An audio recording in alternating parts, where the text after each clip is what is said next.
So as Cynthia said, my name is Kate Black, and I'm an ethical fashion writer at my core. I started writing a blog about ethical fashion and sustainable living in 2008 when I found myself living in Tokyo with skills in digital marketing and digital publishing, but no ability to work in Japanese.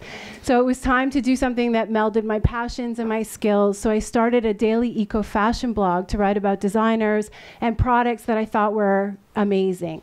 And this progressed for a while until I moved to the US. After the Tokyo earthquake, I moved to the US and immigrated in 2011.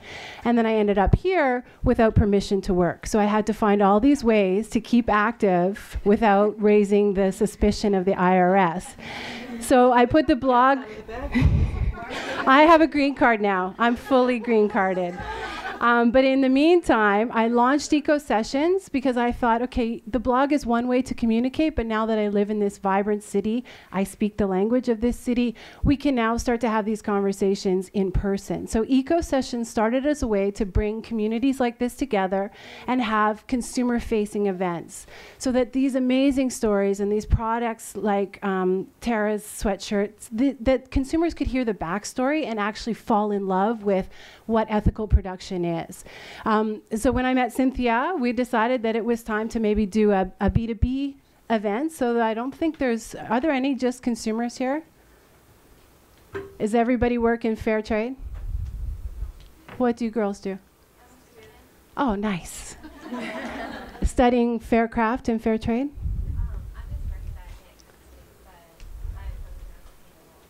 Yes. Sustainability. Okay, good. So this is a crowd of like-minded people, and that's what we wanted to do. So we thought after we did the research, it would be nice to have a conversation. What does it actually look like on the ground? So the research that Daphna and Nicole revealed, we thought, okay, let's talk about it. So I have an amazing panel. You guys should squish together, please. Be friends. It's always about communication and connection. So we have two mics, so if Ellen and Claudia, can you share your mic? The mics can move. There we go. Okay, perfect. And the mics are mostly for video because we're recording this for people who could not attend. So it's my entire pleasure to introduce this esteemed panel to you. Right beside me is Eileen Fischer. She's the founder of Tilonia. Now I need to turn to my notes, which takes its name from a small village in rural India that's home to the Barefoot College. Working with the Barefoot College, Ellen and a team of barefoot e-commerce managers have developed the online enterprise, Tilonia. And this mission-driven enterprise helps to build the business capacity and entrepreneurial skills of artisans in rural communities to market their products directly to international buyers. By improving the margins they earn, they enable rural artisans to earn a better income and improve their quality of life. Ellen has over 25 years of experience in developing new business and online financial information services delivered to major financial firms. She's a member of the Investor Circle and mentors social enterprise startups. She's also a graduate of NYU Stern and the University of Minnesota. Please welcome Eileen Fischer. Next to her is Claudia Muñoz. Claudia is a textile designer from the Universidad Iberoamerica in Mexico City. She, with master courses in fashion and marketing, and for 8 years, she's worked in the fashion and textile industries as a fashion manager for Cotton Incorporated in Mexico City. And she was a director at Fashion Week Mexico. She's a professor of fashion forecasting at Universidad Iberoamerica and occasional writing collaborator for different fashion magazines. In 2009, she relocated to the southeast of Mexico into Chiapas, where she coordinates handmade textile development projects with various foundations and associations. Since 2010, she operates with groups of textile artisans in Chiapas with whom she develops, designs, and markets the accessory brand Chamuchic.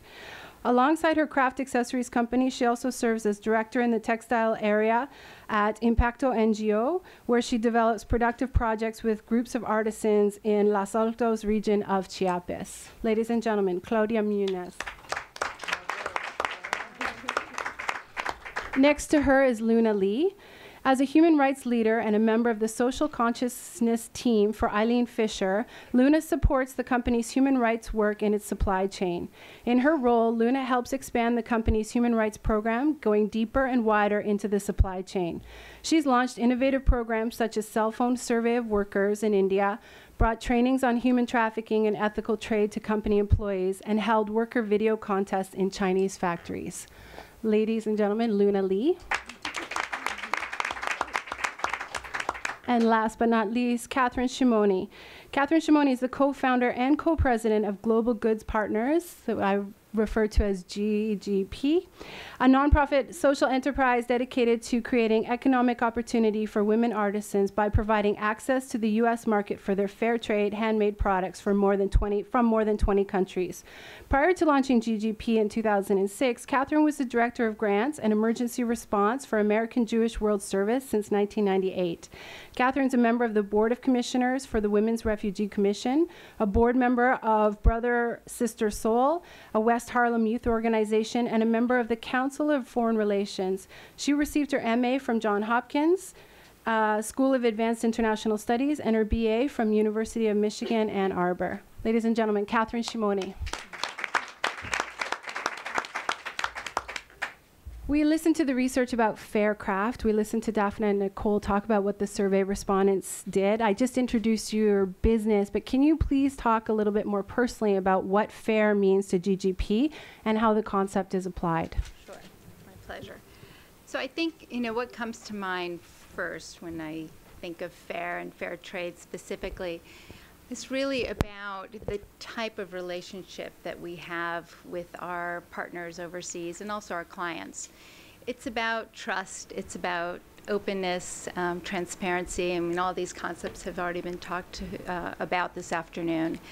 And it's also about really understanding the partnership, what expectations there are from both parties, and working at the same level. There isn't that power dynamic, or we at least acknowledge that, yes, we are the buyer, we're paying for the product, but we really want to work together and achieve the same goal. So it's very important that there's a thorough understanding of who we are and who they are. And we accomplish that through our partnership information form. Don't like using the words form or application, but we begin a dialogue with a potential partner, but then we offer them a lot of information about who we are, how we work, and then we ask them a lot of questions too. And we were talking earlier about pricing product, and for us, it's really about how understanding how they operate and learning how we can provide that added value. So when we were talking about pricing, for example, some groups are pricing too low. We're going to come to that in a second. Oh, sorry. That's what I have to say about fair. Okay, sorry. Thank you. I see my job here is going to be referee. Okay, Luna, please tell us what the Eileen Fischer view of is fair. So this is a very tough question. I think, we look at it from a very holistic point of view. Are we being fair to the people? Are we being fair to the environment? Are we being fair to our own employees?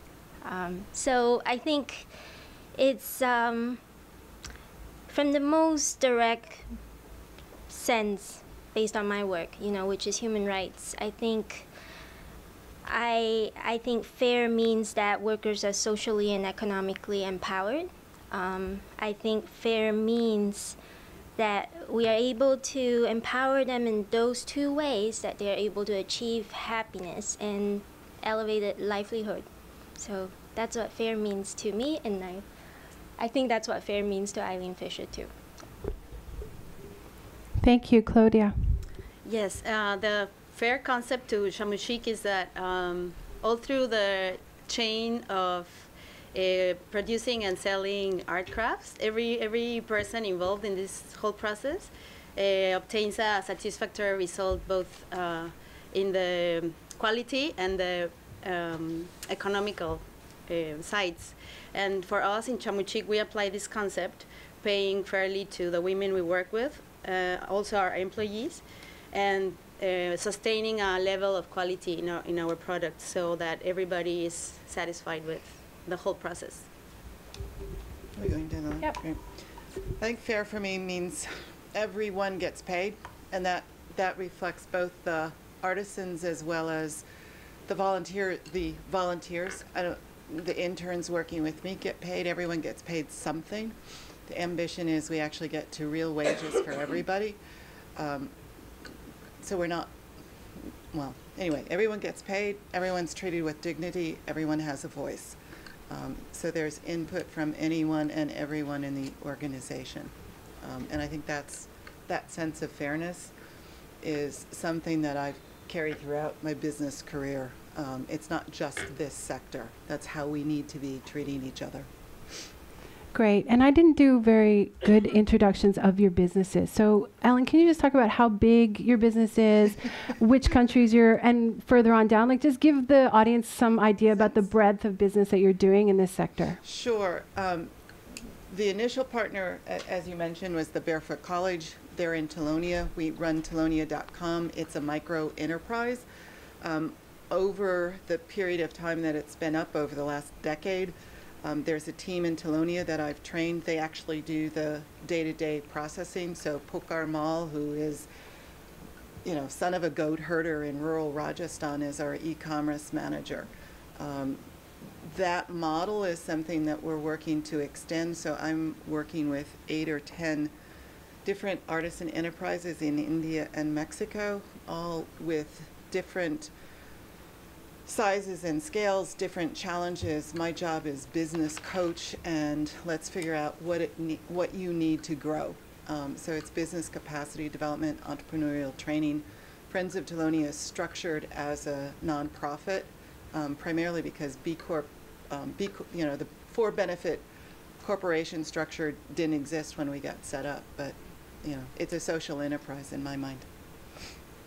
Claudia, please. Yeah, in Chamuchic, I work with a group of 18 artisans from the highlands of Chiapas in Mexico, and we've been working for 4 years in this company, and just this month we have reached our top production capability that we're obviously trying to grow around 200 pieces per month. So we're quite small in this market.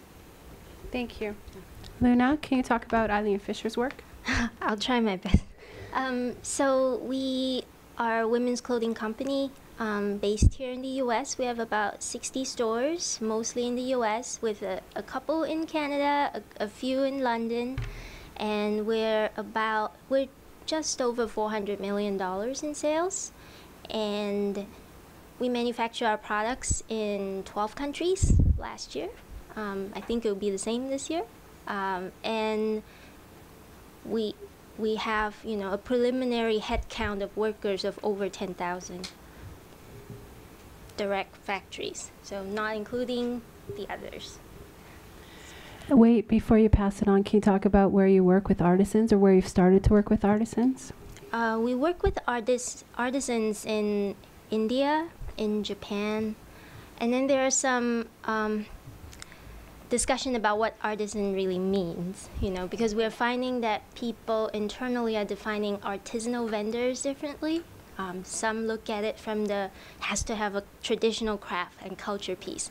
Some says, no, as long as it's handmade, it's artisanal. And so we're still trying to figure that out. But we, on a broader sense, I guess you can say we have artisanal partners in Peru, Ethiopia, Italy, if you can count that. We're still having disagreements. So, yeah, we have quite a lot. Thank you. Catherine. Short. We work in 20 countries with over 40 artisan communities throughout Africa, Asia, and the Americas. We sell online, globalgoodspartners.org. We're a fair trade, nonprofit, social enterprise, and we also do wholesale and private label. Great. Okay, so let's get to the meat of the matter. Let's talk about how do you pay your artisans. So the research tried to uncover whether or not the structure was artisans as contractors, artisans as partners, artisans as employees. And as you see, what we uncovered is that it's a varying structure. So if you could talk about your personal experience and how you how this idea of transferring money for goods works for your company. Claudia, can you start? Yes, well, it's important to Chamuchic. It was important from the beginning to establish a fair price for each product.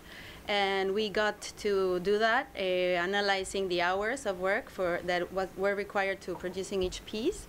And we got to an agreement with that group, with the whole group of women.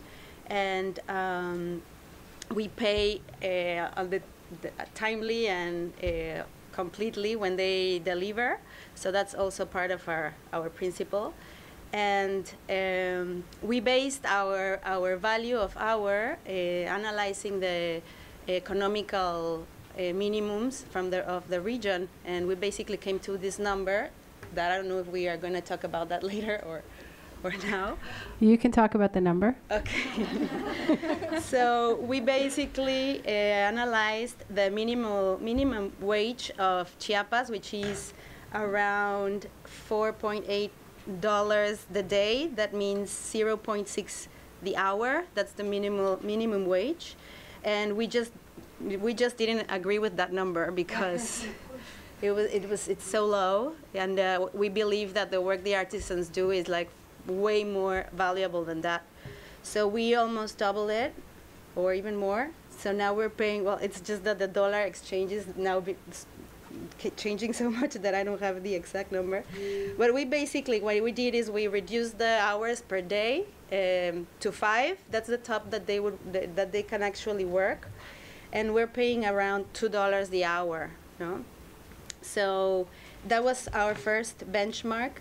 And also there's another number in Mexico that is used to analyze the economical situation, which is they call it the basic basket. I don't know if that's how they call it worldwide, but it's the ability to buy like the basic products that a family needs. So the number we got to, that is $2 the hour, more or less, actually helps them to pay or to being able to pay the almost 60% of that basic basket.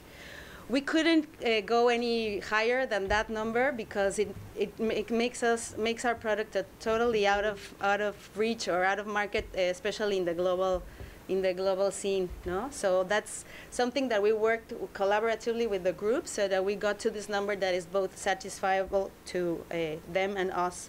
And well, once we establish the price for each product, that's the way we've been working. That's such an interesting concept, the basket. Does anybody else use something similar or something? Yeah, go ahead, Yeah. Ellen. In India, the minimum wage, first of all, minimum wage in no country in the planet covers enough for a living, even in America. In India, it's by definition is what a family of 4 requires to feed their family. So, or the poverty line is enough to feed your family, and so minimum wage is sort of pegged off of that. So by definition, if you're not making the minimum wage, you're starving to death. I mean, this is kind of a ridiculous, in my view, a really ridiculous definition. So most of the groups that I'm working with, and I'm not dealing directly with the artisan, but we're working with artisan partners. Typically, they're artisan enterprises that have been spun off of NGO organizations that have done income-generating projects. So there's an NGO mindset. So much of what I do in terms of business capacity developing is, let's look at your pricing structure.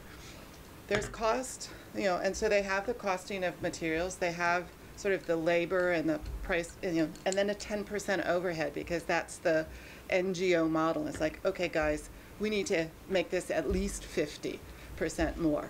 That's a starting point. So so most conversations are about raising their price to me, so that in my view there's a fair wage, as well as an ability for that enterprise to be sustainable off of the sale of those products.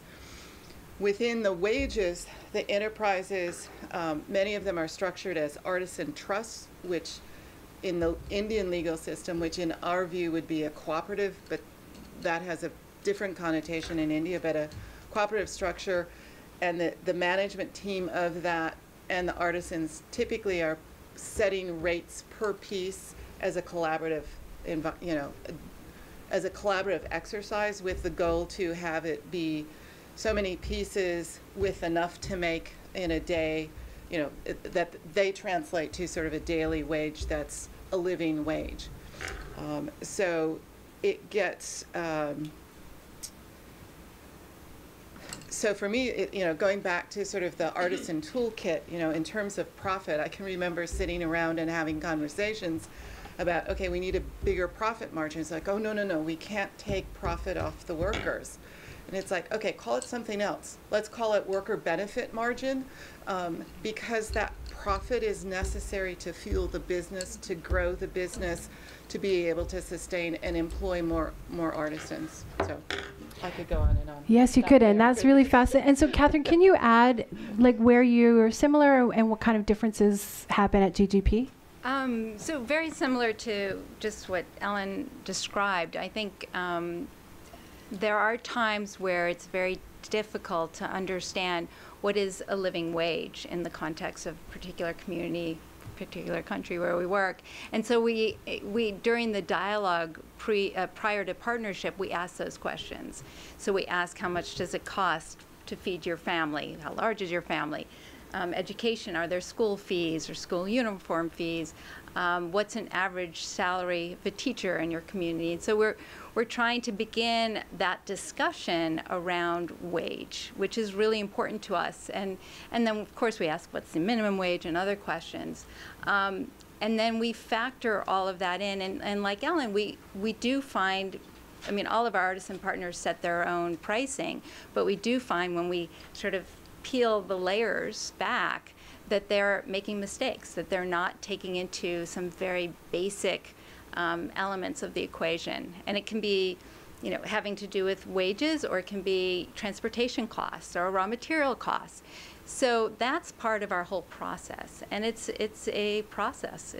And it does require, and I think that getting back to fair, that's what fair means to us. And that's actually a perfect segue, because I know, Luna, you guys are starting to craft some ways to bring this mistakes and orderings or cancellations into the strategy and the process. So can you talk about how fair is going to roll out for Eileen Fischer?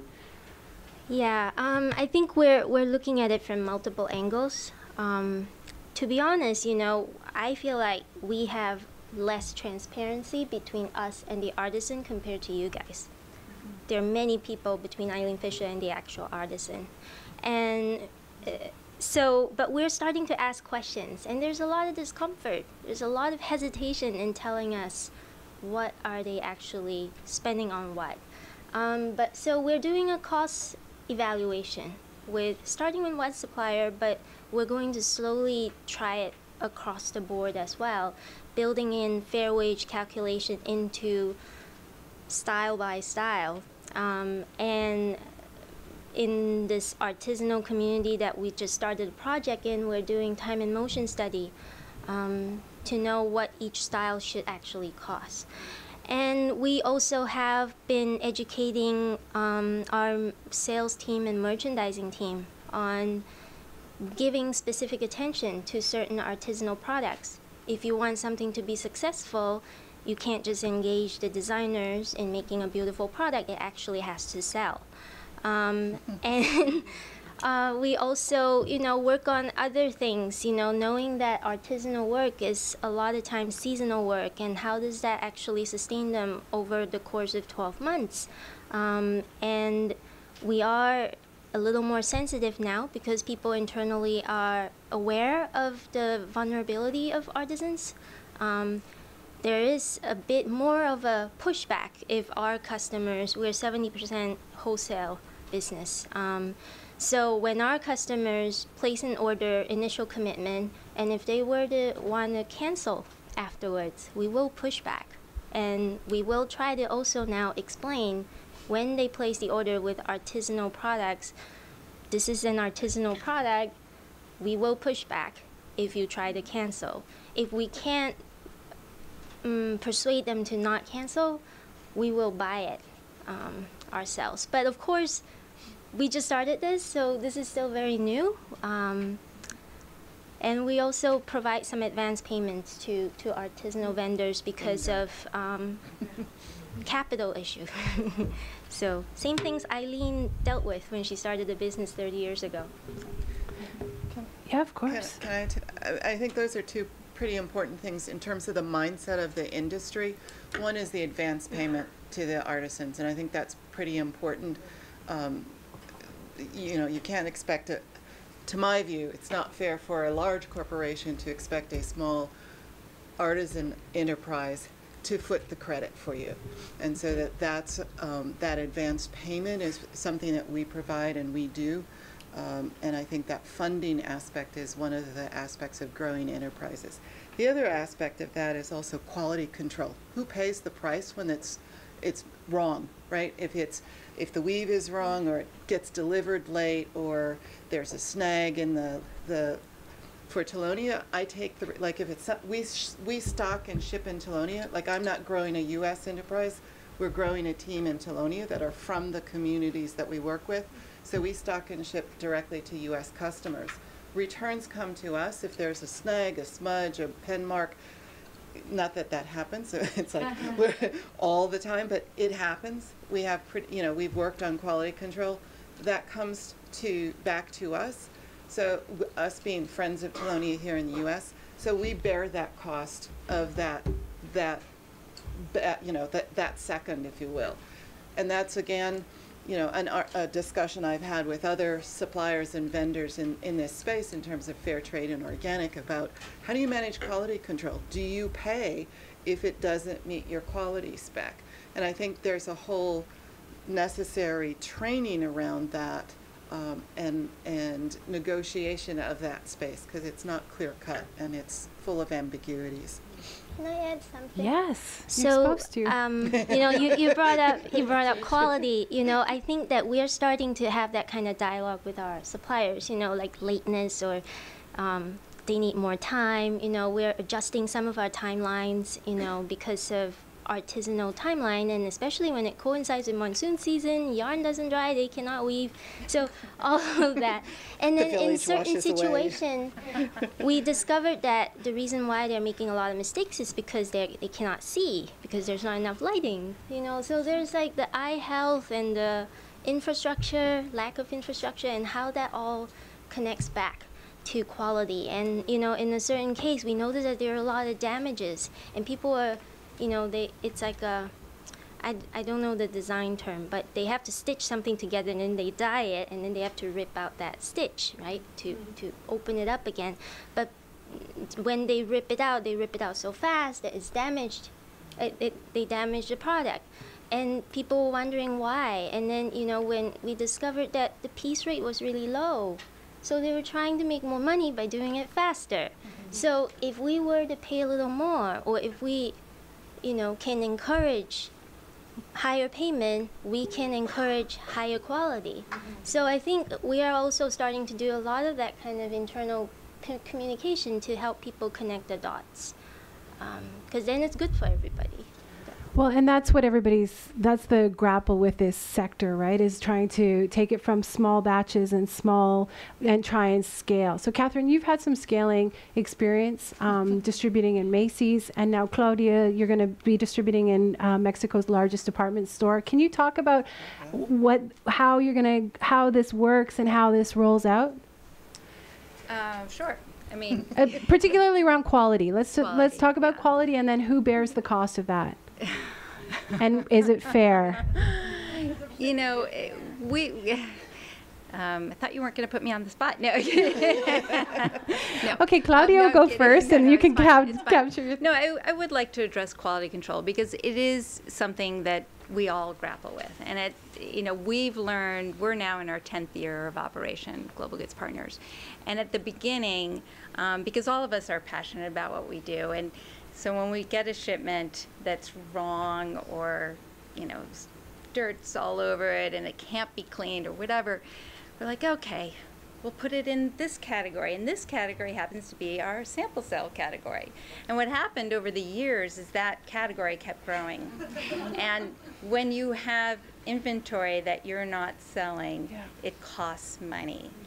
And really, at the end of the day, nobody wins, even if we sell that inventory. And we never sell. You're lucky if you can recoup your FOB costs. But and what that taught us is nobody's learning from this experience. And it really has to be, we're a nonprofit, but we run it like a business. And so now, you know, when things aren't right, there are costs that are incurred, and there's a way to make it palatable for everyone, but there has to be responsibility.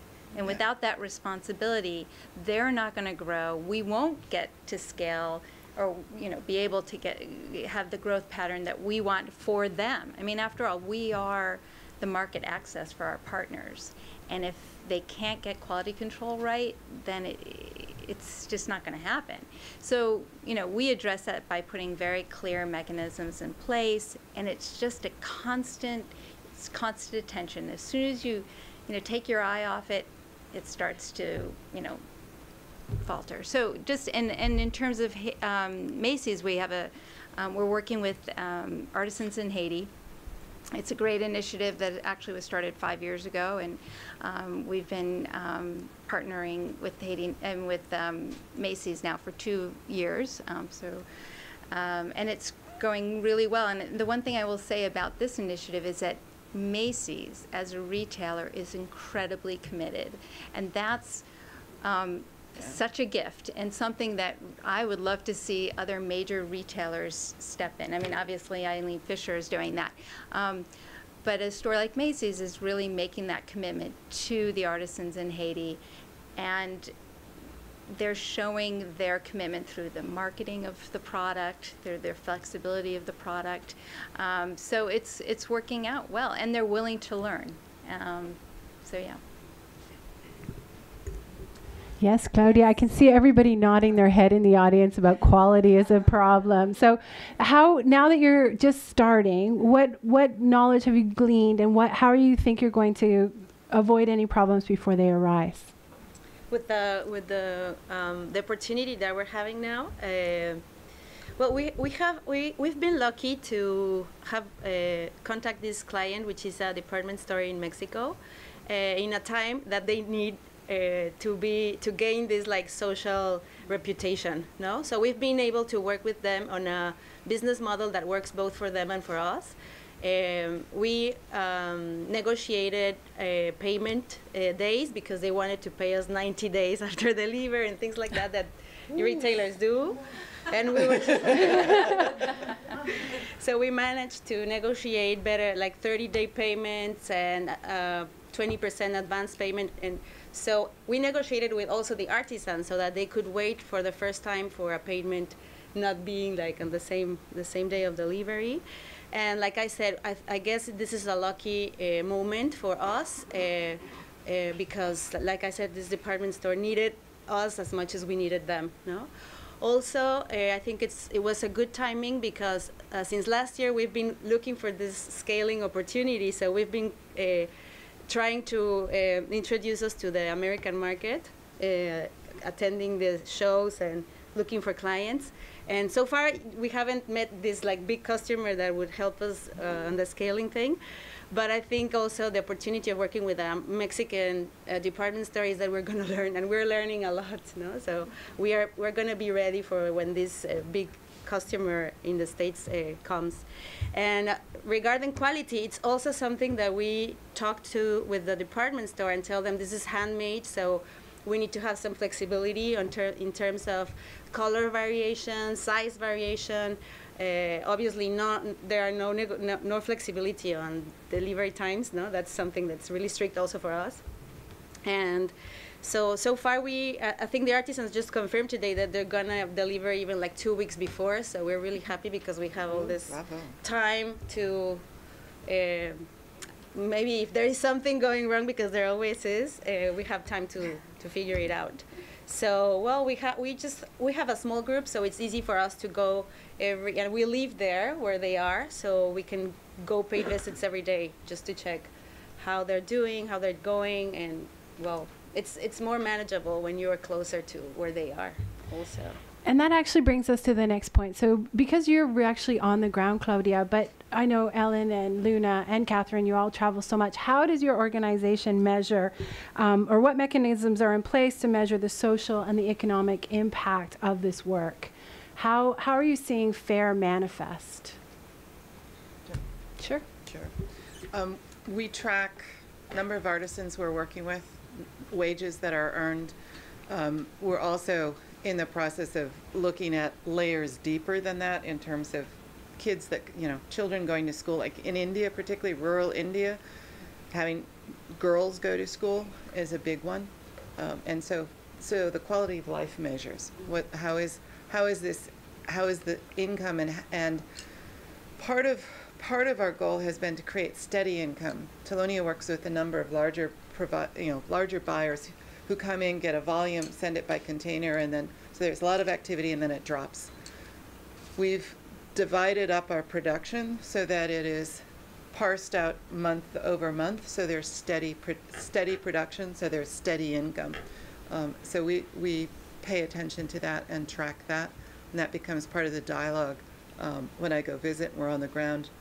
Others just visits, right? We go and we sit and we have so much tea, I'm like caffeinated beyond belief. But if you go to a community and you sit down with one family and one woman who's stitching at home, then you have to go to, there was one visit, it was like 6 or 7 houses in that community. So very strong Indian chai 6 or 7 times and lots of sweets. I was like super hyper afterwards. But you see the effects. It's on some level anecdotal or qualitative, and just and the conversations of how, what ages are your children and where are they and what are they doing, and having the conversation shift from the boy is in school to my children are in school makes a big difference.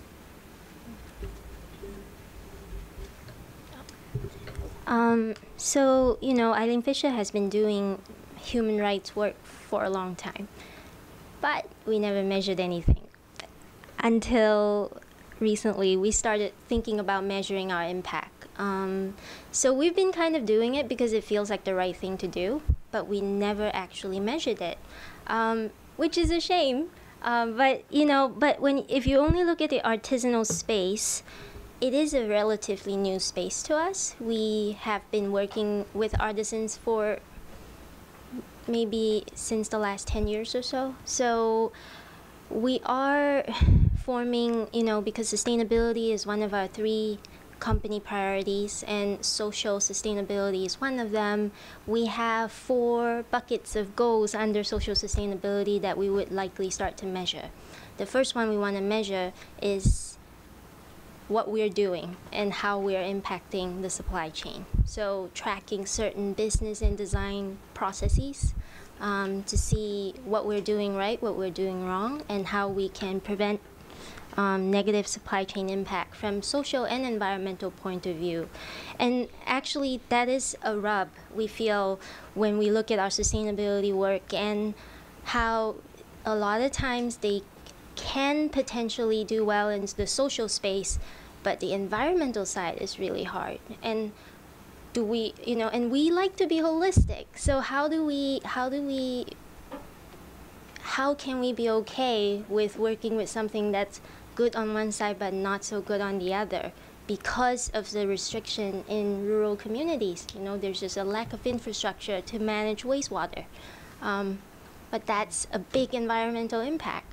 And then, the others, very important, fair wages and benefits, workers' voice, worker and community happiness. We do want to start to measure that and track it. These are our goals for 2020, and you'll start to see some ad campaign this month about our goals.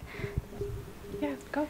So we ask a lot about our artisan partners. We actually developed a survey a few years ago to measure impact.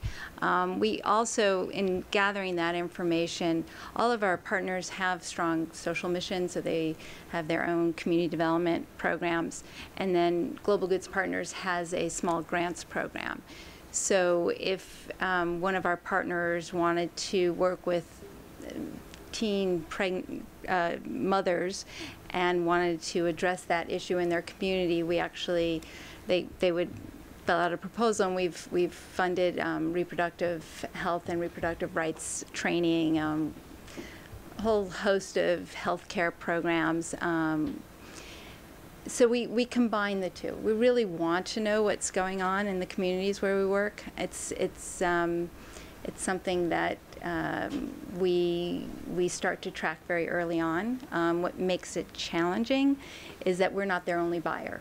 So that, you know, we have to take that information and look at it just with that lens, because it's not just us. What to sort of amend to what I was saying, we also look at the sales that the enterprise is making, and our sales as a part of that. Not only the sales, but what percent profit, and where is that profit coming from?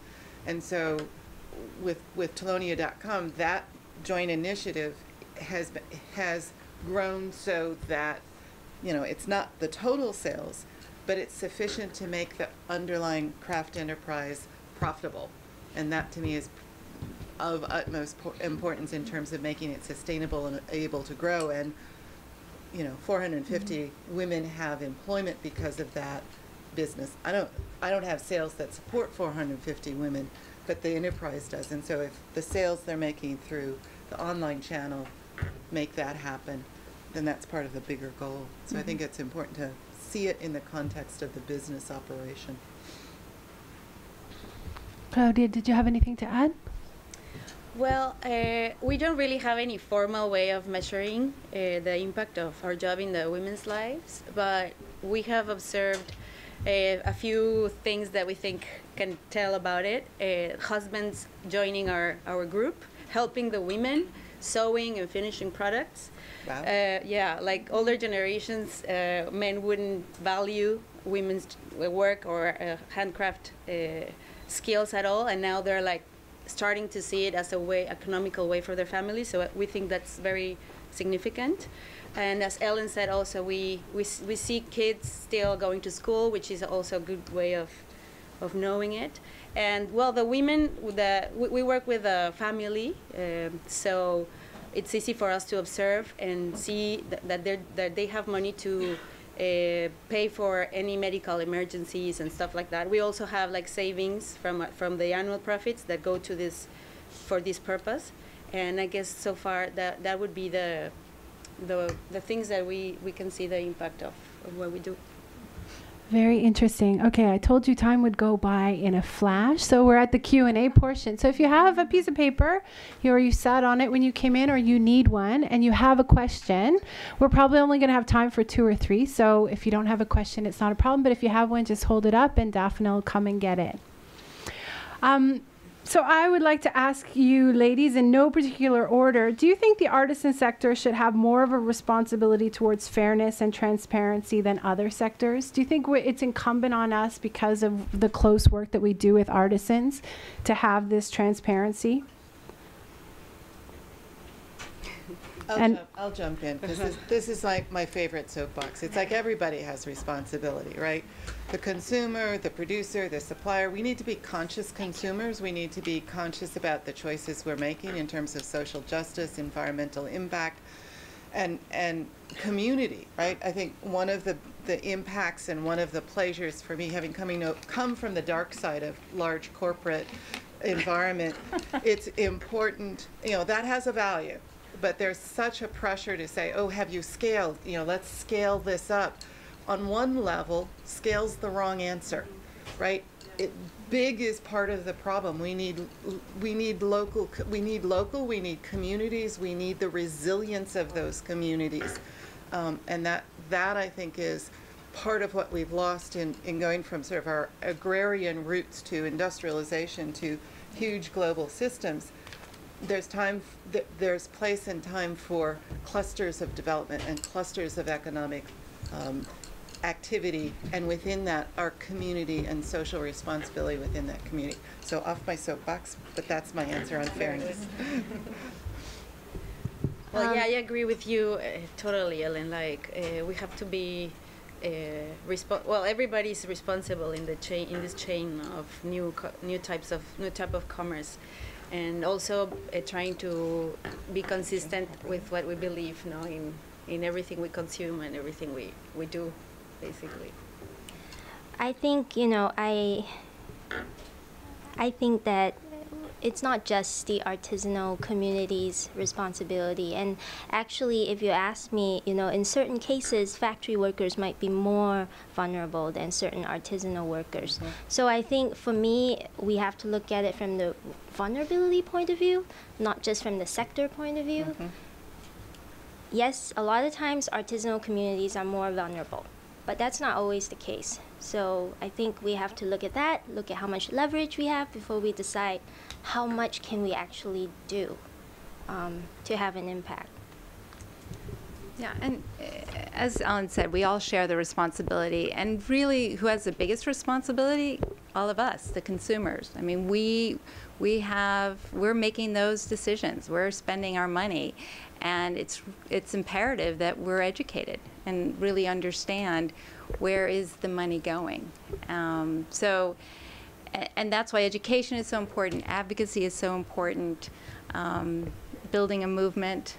So kudos for fair craft, really. Thank you.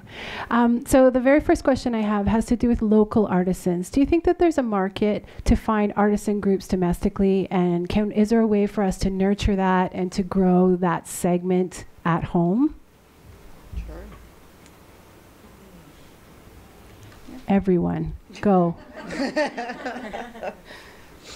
Definitely. I mean, I think some of my learning comes from, the artisan cooperative or rural cooperative activity here. There's some great pieces about networks and food networks and local systems, crafts in the Appalachians, Virginia, and there.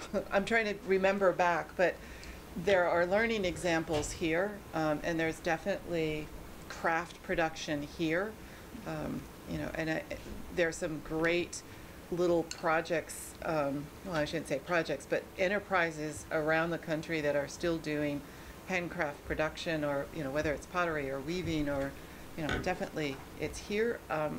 I think that tends to be more like the trade show at Artisan Resource at New York Now. There's a handmade designer section, and I think in the U.S. experience, at least, that craft production tends to be an individual craftsperson more often than the larger cooperative. But we have those examples, and definitely we cross paths from time to time. There's a great PBS has a great program on craft in America, and if you watch that, there's some great basket weavers in North Carolina or South Carolina, somewhere like that. So I think there is that community, and I think we've elevated it to an art form, so we sort of lose the distance and approximation to it, where everyone could learn or participate in it. It's a different iteration. That wasn't very cogent. That was well, me being from Mexico, local is Mexico, so there are thousands and millions of artisans there. I mean, more than we could really help in any huge project. No? So yeah. That's a very easy question for me. While I've been doing this work for 7 years in the southeast of Mexico, they come knocking at the door, no? Can we have the chance, no? So if anybody is interested sometime in working in that part of Mexico, I can just show you the way. There are some great initiatives locally. I don't know if you're familiar with the a for-profit entity called SameSky. They work in Rwanda, but they also started working with formerly incarcerated women here in New Jersey and providing them with a fair living wage, making beautiful beaded bracelets. And this holiday season, Global Goods Partners and SameSky came together and offered a joint gift set of paper earrings from our collection from Swaziland and some of the beaded bracelets. I think, you know, so what we do is provide market access for our partners overseas. If you're here in the U.S., you have access. You have Etsy. You have other channels. So I would think a local artisan group has, you know, many more avenues to pursue than some of the women we work with. Did you want to add something, Luna? I don't really, because this is not really my area of expertise. Okay, I have another question. Yeah. So this is very interesting, and this probably just builds on this idea about fair and whether it's responsible. Our sector is responsible to push this forward, and the question comes: do we even need this sector of fair trade at all? Have we moved forward enough that we can have social enterprises? That now that we're talking about venture capitalism and, you know, venture funds specifically for craft, what value does the words or the term fair trade have in the sector? You can have a second to think about that, and I'm going to tell everybody this is the last question because we're going to wind up at an hour by the time they give me their answers. I mean, I think that the challenge with fair trade or any move, I think it's valuable in terms of consciousness, right? To have a conversation around that. I think the challenge for, you know, and we're a Fair Trade Federation member, right? So there's always sort of what does fair trade mean, and we need to protect it so that it's really fair trade, not just, you know, greenwashing fair trade. So there's lots of discussions around that become very insular in terms of the discussion. And there's a difference between fair trade companies and the certification process. Under the certification process, it gets institutionalized and it becomes a barrier north and south, so that for the size of artisan groups we're working with, getting fair trade certified is too expensive. Just like getting certified organic cotton is too expensive.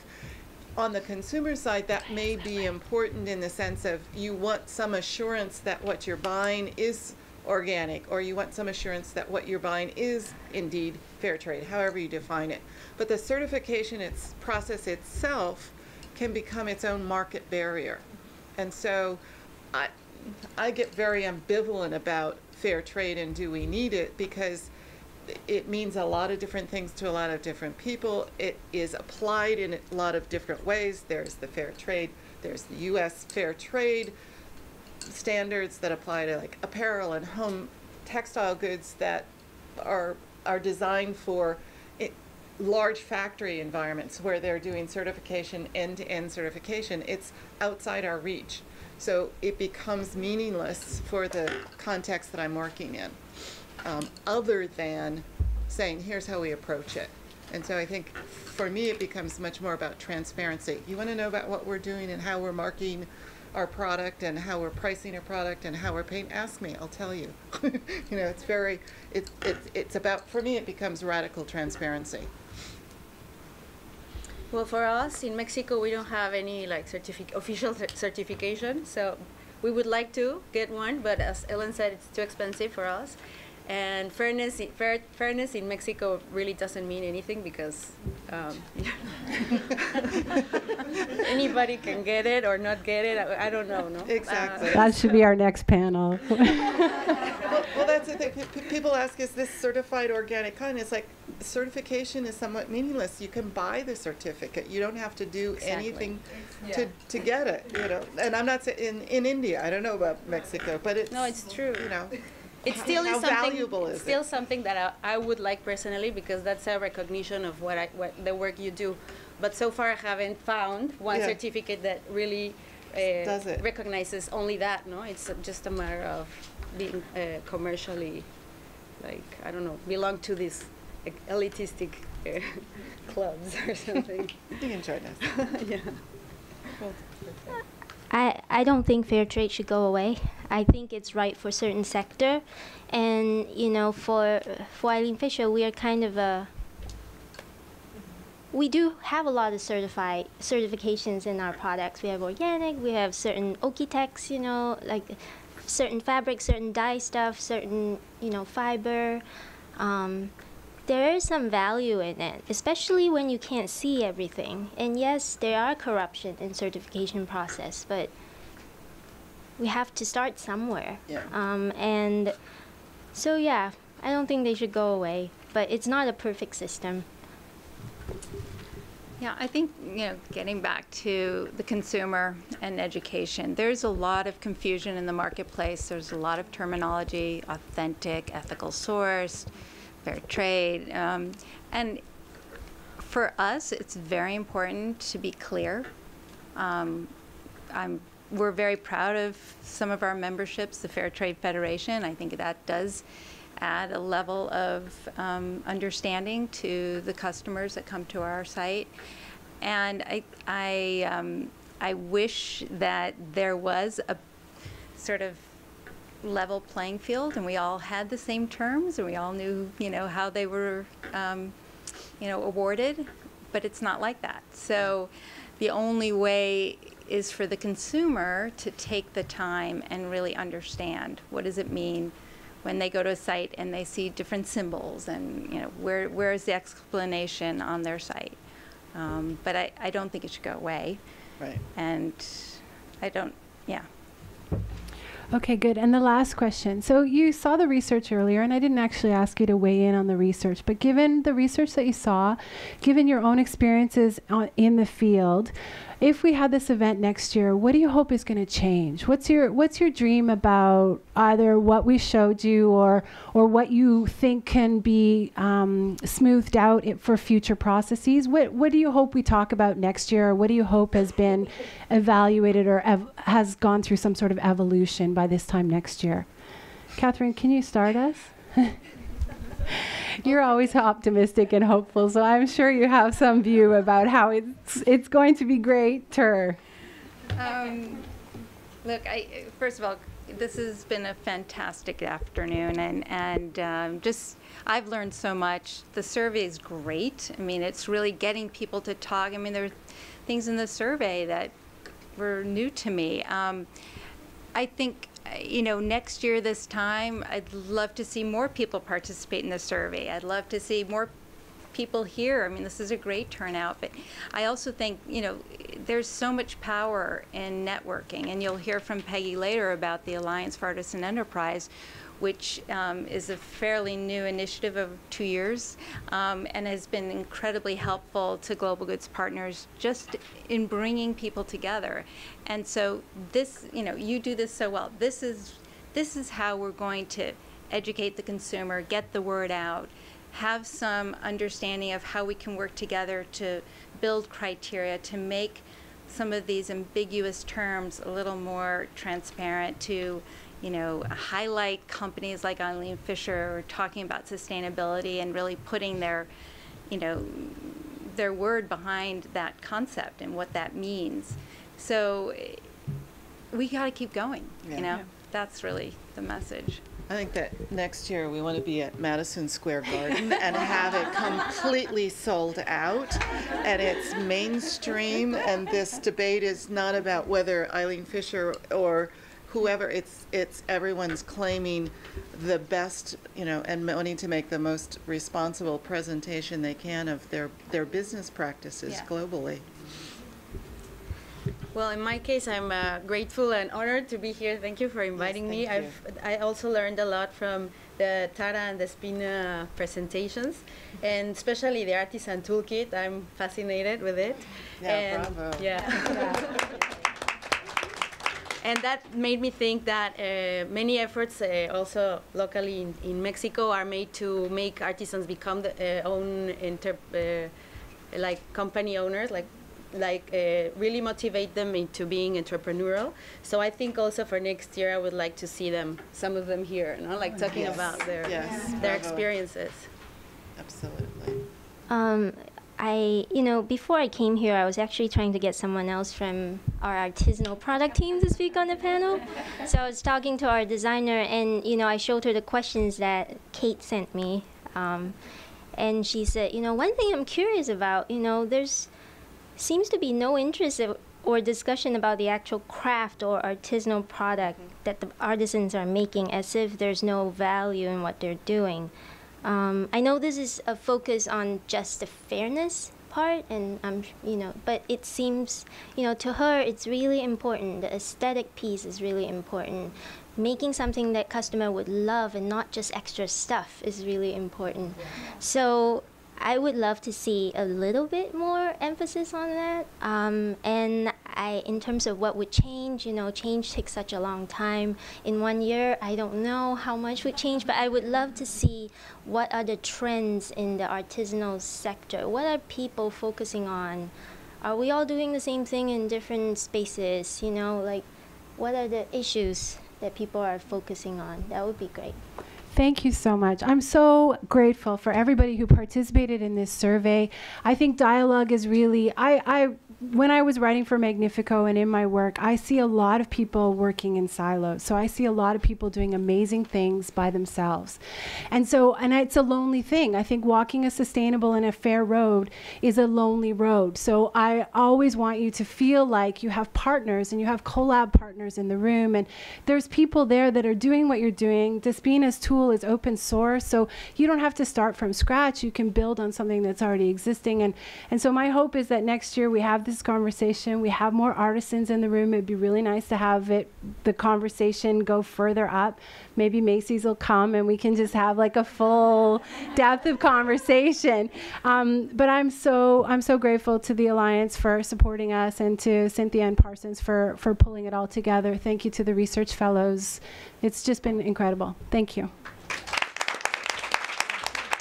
Okay, I have the honor to introduce Peggy Clark, who's going to give us closing remarks. Peggy is the Vice President of Policy Programs, Executive Director of Aspen Global Health and Development, and Director of the Alliance for Artisan Enterprise. What I really just wanted to share with everyone is a little bit about the Alliance for Artisan Enterprise, and to give really a shout out. There's a number of people in this room who are involved in the founding of the Alliance for Artisan Enterprise, and it's really a simple idea. It's that the power and the potential of the artisan sector is undervalued. And we feel like there's so much more that we can do to support artisans all over the world. And you can feel that in this room today. This wonderful woman working on congas, and the work you're doing in Mexico with Chiapas. Oh, sorry. Oh, I forgot. And there really is just a huge richness of this work. So we founded the Alliance. We've just hit our 2nd year of operation. And I am so honored and touched to be in rooms like this, where Kate is asking the right questions, and Cynthia is really trying to figure out how to engage your students in these survey, and everyone who's in this room is working so hard on these issues. But there are 3 things that really strike me, and one is the incredible number of people that are working in this sector. There are so many jobs and income earning opportunities in this sector. It's the 2nd largest employer after agriculture, but very few people realize that. It's really not seen as a place of economic value. Secondly, that in the middle ground, the terms of the trade for artisan businesses are really unfair. I mean, I think it's insane that people work so hard to come, for example, to the New York Gift Show, as magnificent as it is, and wait in their booth in the hopes that, Jonathan Adler will walk by and like that one pillow and then happen to have a conversation and it's so interesting to me that it all seems to be in the favor of the buyers, and that it's been that way for so long that people think that is normal. And then lastly, the last part of the landscape or the equation is that the market is really moving with us. People really will pay a premium for ethical things. People want to understand where things come from. People want to buy things that are authentic and beautiful and see sort of the richness of life and in the way that they express themselves in the world.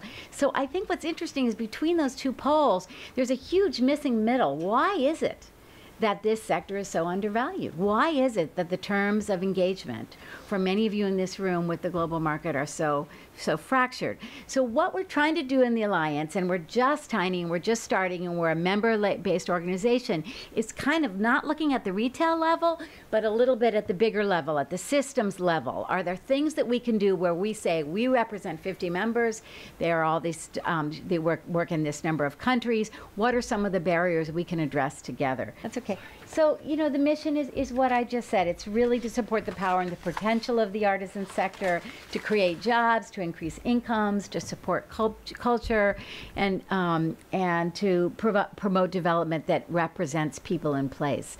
I was looking at some of the mission statements over here, and someone used the phrase provenance, to respect provenance. I don't know who said that, but it was a wonderful idea. But imagine if the concept of cultural diversity was as vibrant as the way we talk about environmental diversity. Imagine if we thought that way, and that was a sort of a stream of conversations that happen in places beyond this room. Hillary Clinton helped us to launch the Artisan Alliance, which was really cool, really exciting. She travels all over the world. Anybody who's traveled all over the developing world knows this is the sector that women work in. This is where a lot of people work. And so she'd been wanting to create a community around this. So we partner with the U.S. Department of State, the Office of Global Women's Issues, on a lot of what we do. She still cares a lot about this issue. So any of you who feel alone, you should know that there are many above. These are some of our members. We have so many awesome members. Many of the members are in this room. Global Goods is a member, Fashion Compassion, Serve. Some of these are really small. Some of these are really big. Coca-Cola is a member. We have about 6 corporate members that are interested in understanding more about the artisan sector and how they can work there. It grows every day. There's a lot of interest in growing this sector. There's more Artisan Resource Center, which many of you have been participating in, Akpop Top, from all over the world. So why do we care about this sector? What are some of the things we know about the economics of it? It's a $34 billion sector, which is huge. We started working with a communications consultant, a woman who's worked with some major companies. And she said, do you really mean that? It's a B, a 34? I said, yeah, it's 34 billion. And she said, that's like McDonald's. I said, oh, that's an interesting way to look. And she said, you definitely don't think of yourself in that way. And then that developing countries produce 2/3 of the goods in this sector. As I said before, it's the second largest employer in the developing world after agriculture. Many people don't recognize that, don't think about that. The 58 members of the Alliance work in more than 110 countries. We've tried to do surveys, more power to Nicole and Daphne for doing their survey. It's very, very difficult to get quantified information on this sector, but Hannah, who's sitting in the front row, who was our Alliance Fellow with Natalie, worked hard on a survey, and of only a few of our members, we found that there were 845,000 jobs created, which is incredibly significant. 68% of those were women. And then in terms of numbers of family members that were impacted by those income opportunities, about 500,000. So I wanted to just spend a minute, because I know we don't have a lot of time and we've had so much rich things to talk about, telling you about this one really cool partnership we have with Kiva, and invite you all to join us in this partnership. As I mentioned, we're trying to do something that none of our members can do alone, sort of similarly to what Cynthia's doing here and what Kate is doing with EcoSessions.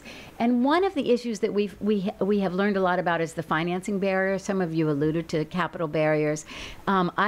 My background is from the microfinance industry. We never used to believe that there was economic value in a tiny micro business, yet that's become a huge field that's very well resourced. So we're trying to think about ways that we can get people to understand that they can invest in the artisan sector. So we partnered with Kiva, and this is part of a presentation from the head of strategic development of Kiva. And he said, imagine a world when artisans had no access to markets, no access to credit, no access to technical assistance or to finance. And what would that be like? And then he said, really imagine a world where artisans did have access to many more types of financing. Right now, artisans do have access through Kiva to the Kiva platform. And many of you, if you don't know what Kiva is, it's an online site. It has more than 1 million users.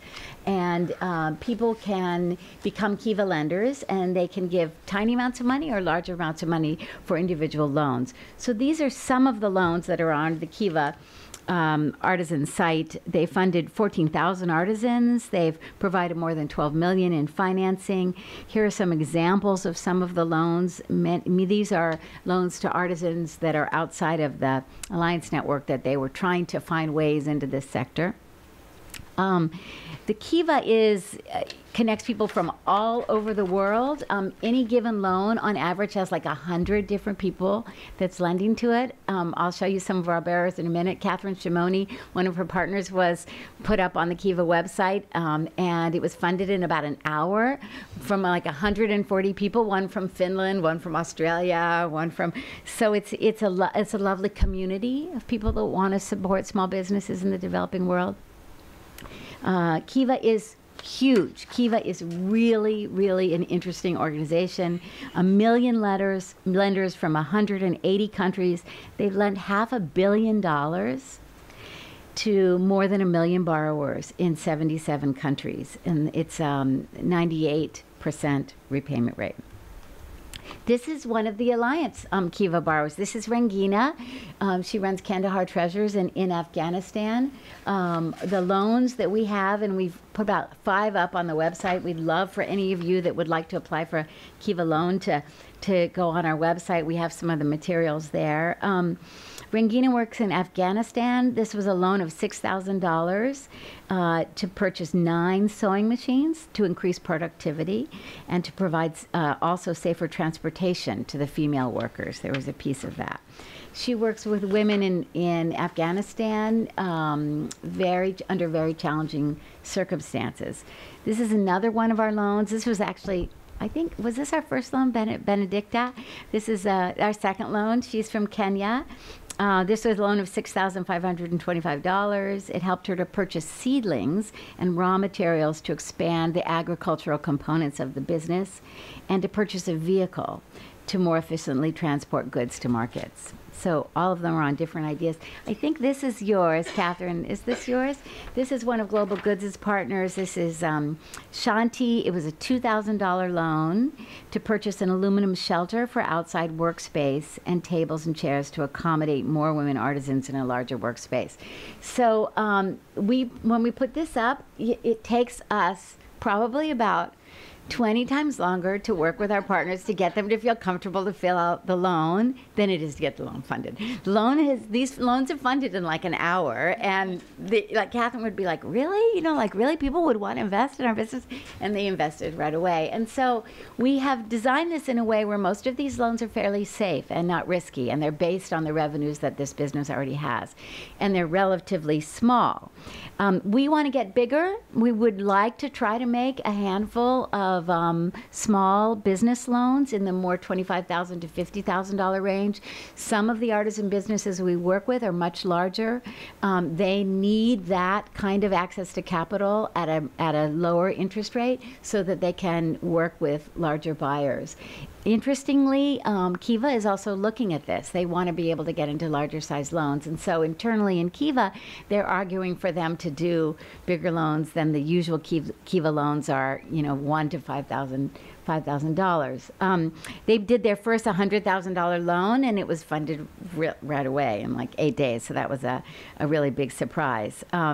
So we would like to, in this year, make at least 25 more Kiva loans to many of you in this room or others. We'd like to, in a perfect world, make 2 to 3 small business loans to larger businesses. We want to try to bridge the gap between the very, very small businesses and some of the larger businesses, because helping artisan businesses to grow is a really big piece of the economic development puzzle in so many countries. So we'd love for you to join us in the work we do.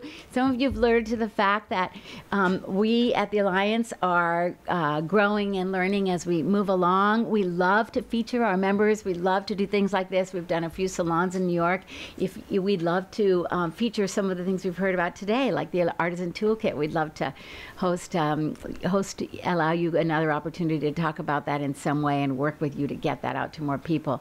But you know, overall, I think what I would say is I continue to be awed, you know, by every single person in this room that's trying to figure out how to make this work. And I keep feeling there's such a place between the potential of the artisan sector and where we really are right now. And I think that none of us can do this alone. People don't really value. They think the handicrafts are not very high quality and should not be necessarily seen as piece of an economic development puzzle. But when we look at even just within this room, the number of people that you're touching, I think we realize this is really important for us to join together and continue to push for people to invest and understand it in this field. So thank you very much.